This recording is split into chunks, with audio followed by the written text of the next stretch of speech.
In January 2012, a group of friends and I arrived in Arusha, Tanzania, looking forward to a classic wildlife safari. That very first morning, as we gathered in the hotel's garden for a quick briefing, our bags were loaded into 3 Toyota Land Cruisers, and without further ado, we were off. Within minutes of leaving the city, the asphalt road turned to dirt, and we traveled westward into the pastoral countryside.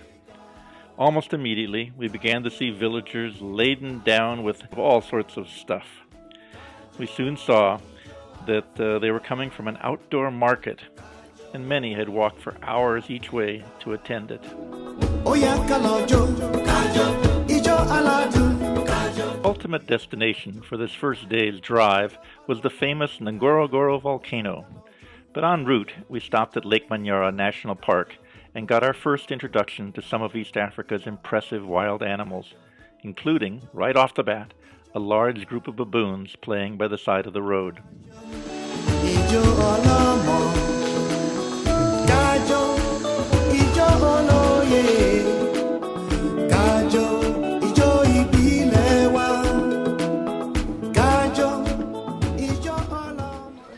You guys saw an elephant? Yes, one straight ahead. There's an elephant over there? Yeah. Where do you see it? We don't even see it from here. Down. But what else is that over there?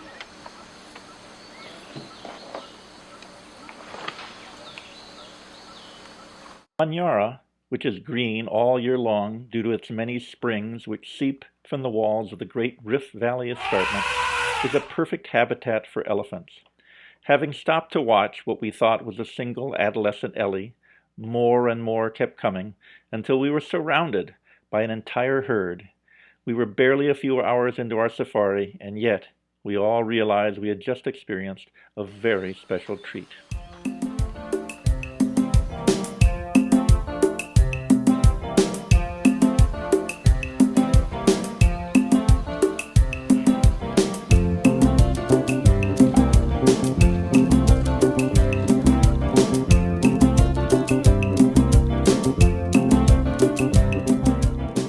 Late that afternoon, we arrived at Ngorongoro Crater, slightly over 11 miles wide and home to the densest permanent concentration of wildlife on Earth. That evening, we overnighted at a nice lodge on the crater's rim, and then, very early the next day, as the morning fog still clung to the crater floor, we began our drive down into what seemed like a mysterious, lost world.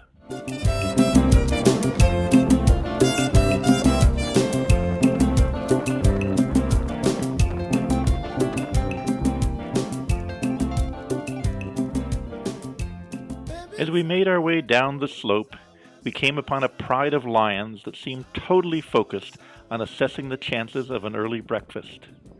Even though they had obviously overnighted high on the crater's wall, it is believed that none ever leave the crater. This naturally leads to inbreeding and lower genetic diversity, a problem which is actually befalling all of Africa's wildlife as they become more and more isolated in parks surrounded by impenetrable human population zones. With only 10 of us in 3 Land Cruisers, we each had our own window seat and often an entire roof hatch to ourselves. Like Manyara, in the Ngorongoro, park rules required we never go off-road. But despite this new rule, the quality and variety of wildlife guaranteed we enjoyed no lack of close-up viewing opportunities. What are you looking at, Mary? Wild boar. Ooh. We were lucky that morning to be among the first to discover 2 female lions enjoying brunch and ignoring several hyenas waiting their turn. At a certain point, they grabbed their kill and moved closer to the river. The mosh pit of vehicles which had been assembling dashed to the new spot, jockeying for position. Our safari was to be very different. That point was made clear when, unlike the others eating sandwiches by their vehicles, we entered a secluded grove of trees, and there awaiting us was a picnic lunch from the lifestyles of the rich and famous. Oh yeah, mama. Oh yeah. Oh yeah, mama. Oh yeah. Oh yeah, mama. Oh yeah. Oh yeah, papa. Oh yeah. As you might imagine, the lunch was a fabulous experience. But right in the middle of our first course, the skies opened up into a heavy tropical rain. In seconds, a tent was unfurled, erected, and walked over our table as if it were completely part of the plan, and only heightened our enjoyment as the entire group had jumped to help, and from there the rain and thunder were just added atmosphere.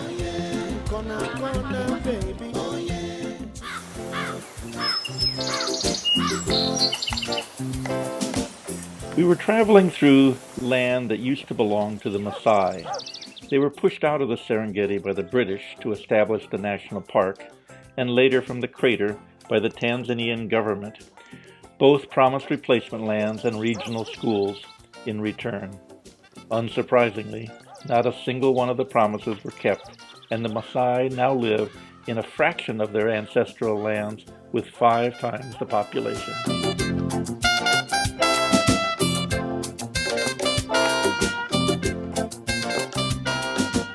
Giraffes are one of the animals which are fairly common even outside of the wildlife preserves, as long as there are trees for them to graze on. Fully grown, they need to eat up to 75 pounds of leaves in a single day.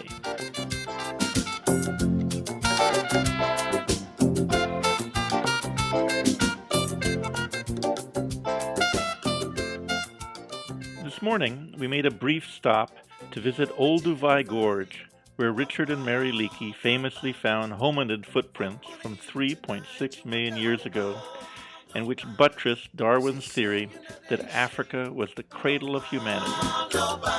Shortly thereafter, at a point along the road of no apparent distinction, our guides engaged the 4-wheel drive transmissions, and we left the road behind to travel northward cross-country. Little did we know that this would be virtually the last road we'd see again until the end of our trip over a week later.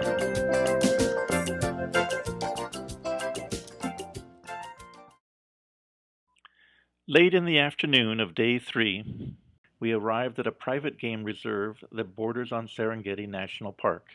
It is leased from the local Maasai for half of each year by Wilderness Travel's longtime local outfitter in Tanzania, Gary Strand.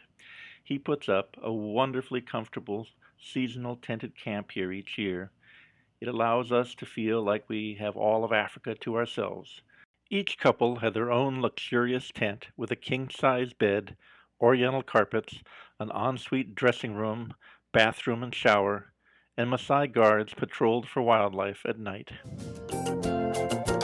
From corner to corner, you walk out the door.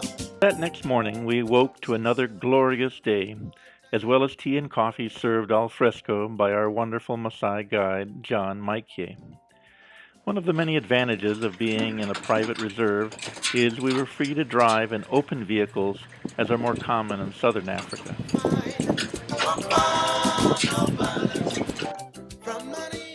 Another advantage is that we were able to get out of the vehicles and stretch our legs on a walking safari.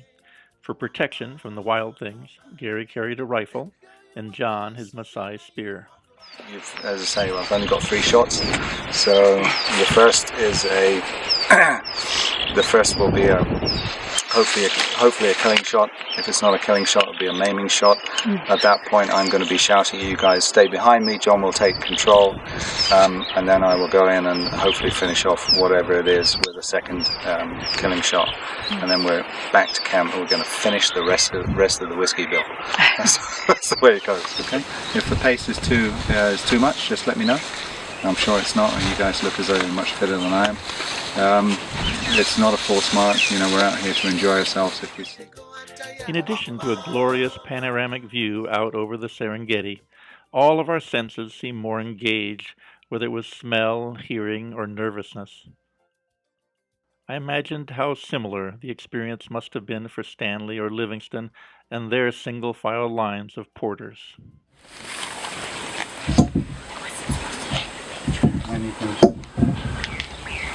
Come and sit and enjoy your drinks over here. no balance. From morning to night, you walk out the door, no balance. On my you go, Sabio, because of On the second day of our stay at Alamana, we had a wonderful visit with an extended Maasai family. While Gary includes these visits as a regular part of each group's stay, by rotating the visits to a different family each time, he has yet to repeat a visit. Because of this, and the fact that all of these families live such isolated lives, this was truly not a tourist show. The family was the real thing, and they were as amazed and fascinated with us as we were of them.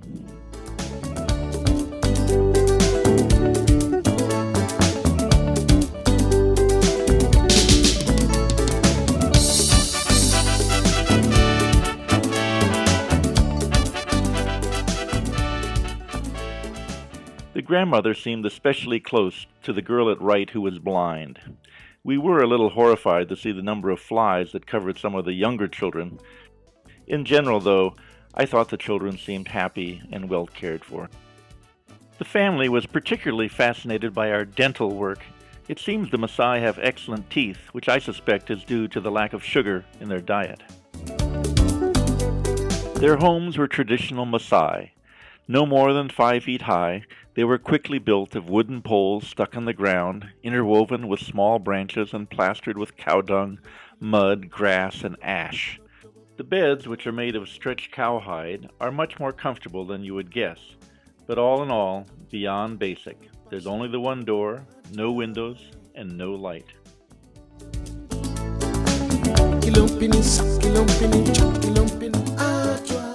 We ended our visit at a nearby boarding school, partially supported by Gary and Wilderness Travel.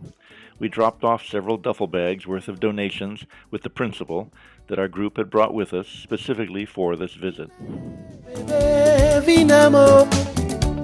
As we made our way back to camp, we were startled once again to come upon another incredibly romantic outdoor lunch spot, this time set in the shade of a large acacia tree, literally in the middle of nowhere.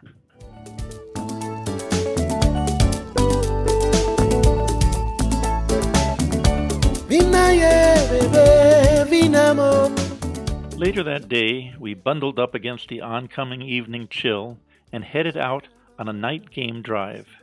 We soon saw that many of the herd animals were moving away from the more thickly forested areas and out into the open, where they could feel more secure for the evening. As darkness fell, the guides pulled out a powerful spotting scope. Unfortunately, our luck wasn't all that great, but the atmosphere was fantastic nonetheless.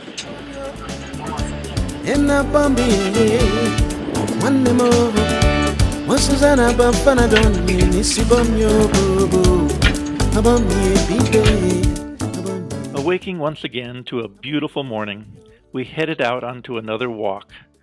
Our gun-bearing guide for today was Noelle, accompanied by a very pleasant Maasai assistant whose name I have forgotten. Our hike was along the banks of the Alamana River, not as panoramic as the previous walk, but a very nice counterpoint as we focused on the little things, the things you can never see from a vehicle. That is, until we ran into some big things, a large herd of skittish and ultra-wary elephants.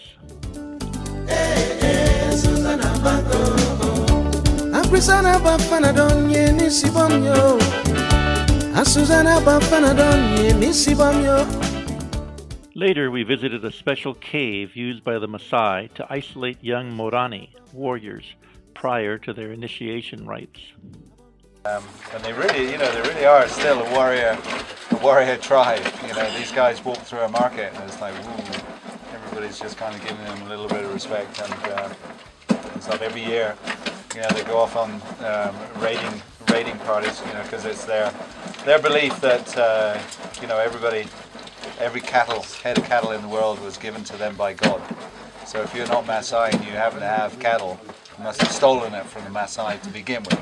A convenient little historical sort of note there. By the way, the barbecue goat was excellent, and I'm embarrassed to say that I was one of the few who refused to drink the special protein blood drink.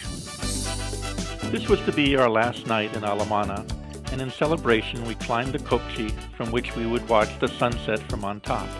Awaiting us A bonfire, champagne, oriental carpets, and oversized pillows. We had all clearly led virtuous lives in a previous incarnation.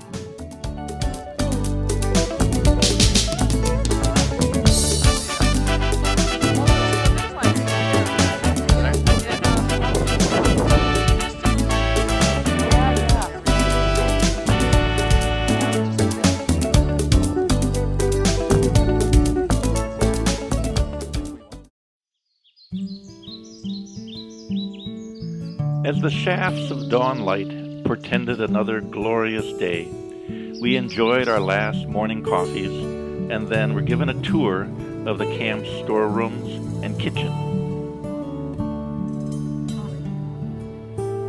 We were impressed that such marvelous meals had been cooked over charcoal, and here are the charcoal ovens where they did all the baking, and the hot water heater for our showers. We'd enjoyed a wonderful stay, and it was sad to say goodbye to the Alamana staff.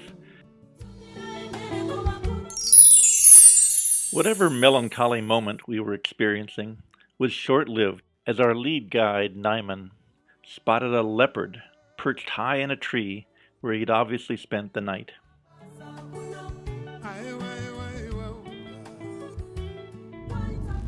And we were off, once again, cross-country. Soon we began to see wildebeest on the move. While they follow a predictable migration route, day to day their movement was anything but predictable. They seemed completely programmed to chase after the smell of distant rain squalls, even if it meant doubling back to cover territory they'd come from just earlier that same day.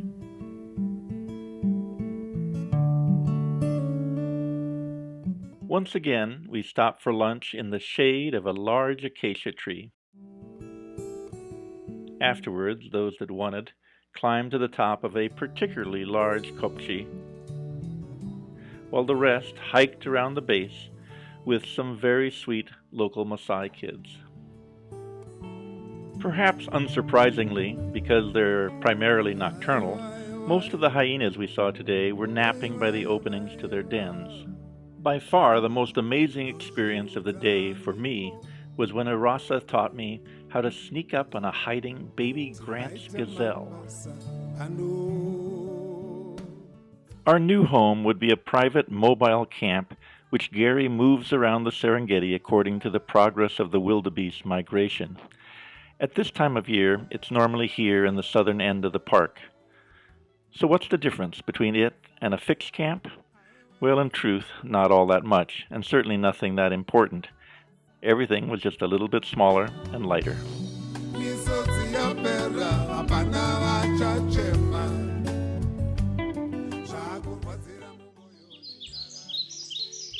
We always set off from camp each day in the early morning hours, and on this morning we ran into a den of black-backed jackals.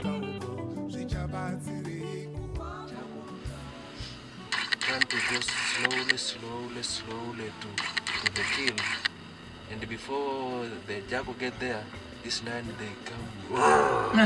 This jackal run away, go back. Then after a few minutes, then I saw them just walking slowly. The other one was just coming, but not very close. Hyena society is completely dominated by large females who allow few males anywhere near their den. It's an incredibly competitive society, and sibling rivalry kills 25% of all hyenas in their first month.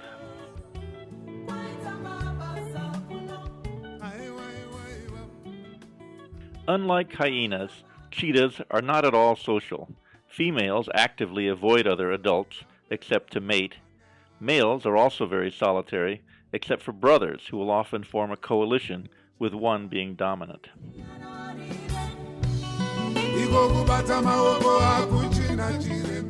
The bird life on safari is impressive. Tanzania boasts of 1,108 different species, while the U.S., which is much bigger, has only 888. The truly avid birders on our group turned out to be Catherine and Alan.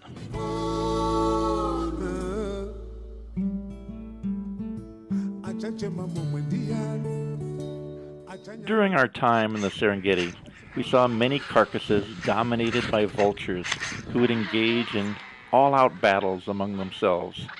I wondered how tough those nasty black crows who steal my lunch at the golf course would think themselves after seeing these guys at work.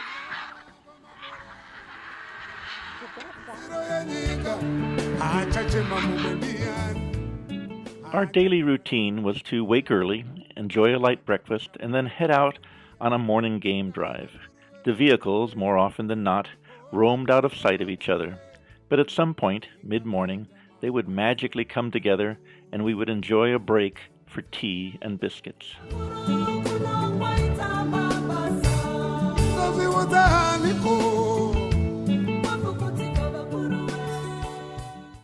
And fresh from the pages of Arusha Living magazine, here's what the stylish safari goer is wearing this season.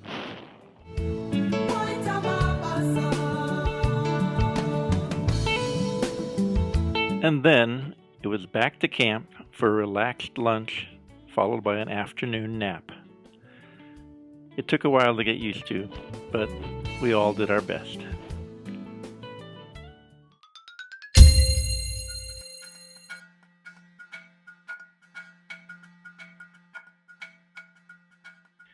In the afternoons, we would head out once again. Here, Felix stopped to show us a chameleon. I particularly loved its weird, separately mobile, stereoscopic eyes. Our guides would head out onto the Serengeti Plains each day until there was no landmark to know where we were. The sense of sheer vastness was intensely felt, particularly in that we would find ourselves in the very heart of the Great Migration, surrounded by tens of thousands of animals. We asked Arasa how it could be that we had this amazing spectacle all to ourselves. He said most safari companies try to conserve fuel by not driving too far on any given day. Additionally, the drivers don't feel confident out in the middle of the plains with no landmarks to navigate. On one of our breaks to do our bit to water the landscape, we were asked how it was that the Serengeti wasn't just awash in undulate poop. The answer is dung beetles. They immediately attack the wet dung, rolling it into a ball and depositing their eggs before burying it.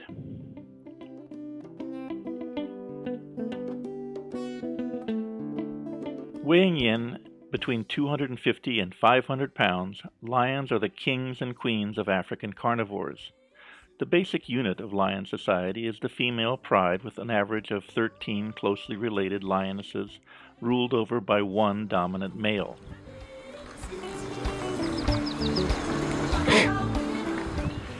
We came upon this pride soaking up the sun. They're active for as little as 3 hours per day. If the adults seem to sleep full time, including this one hidden in a tree, the cubs seem to play full time, sneaking up, charging, wrestling, all very cute. Not far from camp was a lake less than a mile wide. You'd think it would have been evident to the wildebeest how easy it would be to walk around. Nonetheless, because it's in the migration corridor, many try to cross each year, and the resulting carnage is heart-rending. A little excitement this evening as the back wheel of our Land Rover fell into an aardvark den. We couldn't get out on our own and waited a good hour for the others to find us in the dark, but then they popped us right out.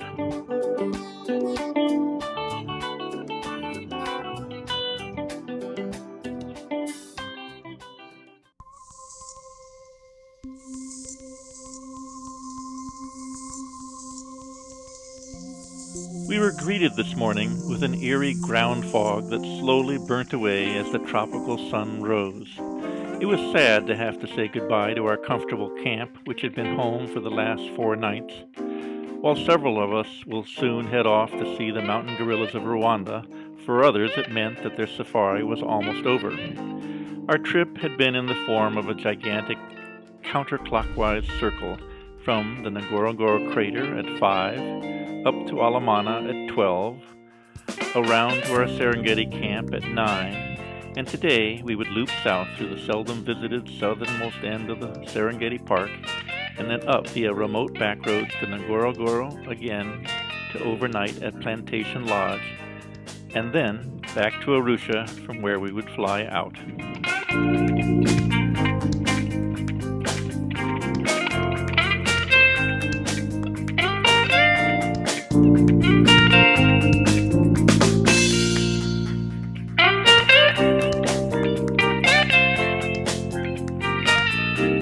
By heading south, we were able to once again enjoy another day in which there was no other car or human to be seen. As we emerged from the forest onto the treeless Serengeti, it seemed that the migration had only gotten more dense since the day before.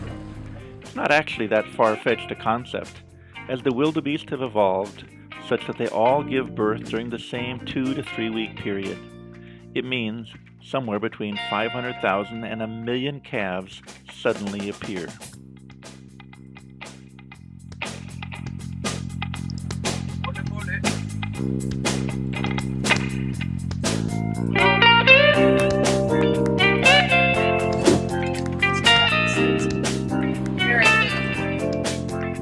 We were now out of the plains and into rolling hill country where the vegetation had magically turned to emerald green. While no longer traveling cross-country, we might as well have still been off-road, because the dirt road we were on had absolutely no traffic. We passed gorgeous vistas of the Ngorongoro highlands, with numerous tribal villages dotting the countryside. As you maybe can tell, this was one of my favorite drives of the trip. After a brief stop for photos, once again back overlooking the Ngorongoro crater, we moved on to Plantation Lodge. Still a working coffee farm and not an over-the-top luxury lodge, it was very tastefully done, and we especially enjoyed that all the meals we were served were farm-to-table organic. Our stay was bittersweet, however, as our Serengeti safari had come to its end and many of our dear friends would be headed home.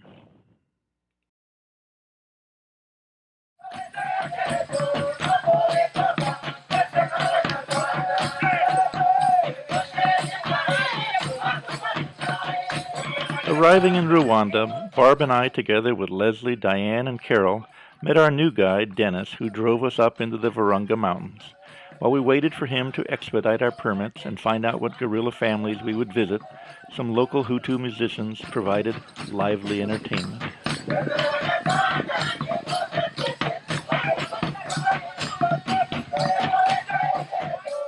There are presently 20 guerrilla families acculturated to receive visitors who, while staying in a relatively small area, move freely between Rwanda, Uganda, and the Congo.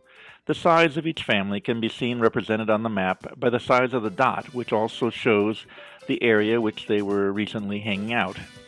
Since most tourists would like to see a large group that is easy to get to, each morning the head ranger decides who will be permitted to see what group.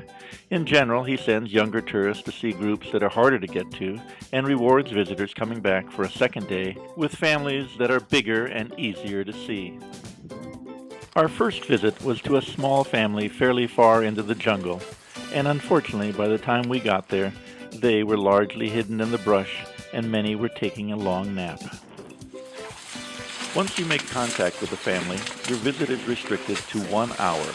This is normally extended 5 to 10 minutes in an effort to promote larger tips, but whatever cynical smiles that small infraction of the rules elicits, there is no doubt the gorillas are now being carefully looked after, and that without tourism, there would be none of them left today. On this first day, we were joined by 3 sweet and funny young women who had once been school chums in Hong Kong. In addition to our guide, we each also hired a personal porter. There was really no physical need for this, but it provides employment, and that is what allowed the park to be a success. On the second day, we received a radio call that the gorillas were not to be found. We thus ended up waiting much of the morning, with Barb leading stretches and Leslie doing gorilla imitations, before finally heading into the mountains.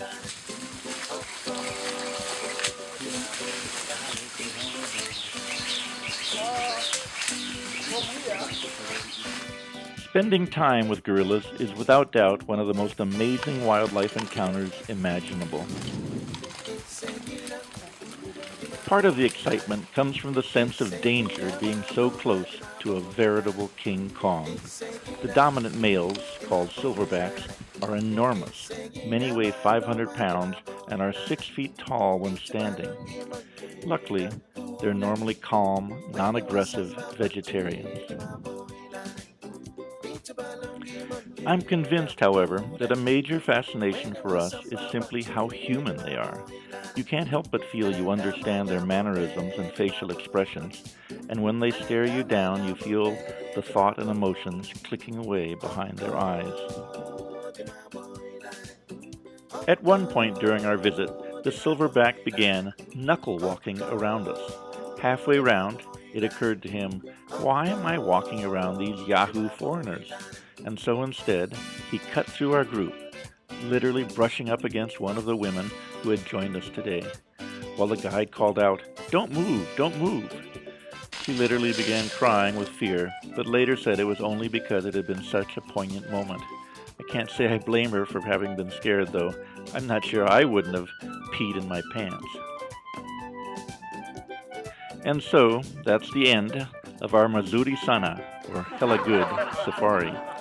Great fun with a great cast of characters.